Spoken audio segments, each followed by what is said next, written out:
house apartment. Hello everyone! And yes po, nandito po ako ngayon sa bahay na to. Chine-check ko, ito pong bahay, inside subdivision, good community, flood-free location, malapit sa highway, malapit sa school, sa market, malapit po sa lahat. May sariling metro ng kuryente at tubig, merong provision para sa aircon. Ang location ay inside subdivision na merong security guards at CCTV cameras.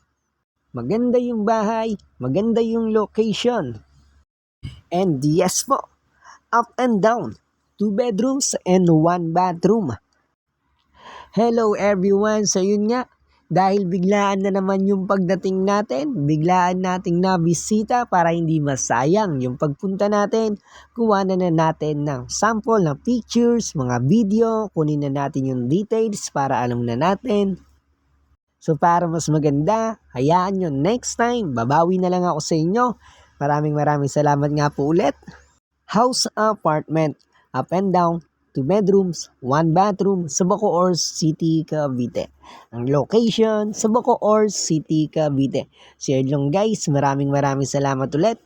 Maganda yung bahay, very spacious. Ito yung kalsada sa street. Maganda rin talaga yung lugar.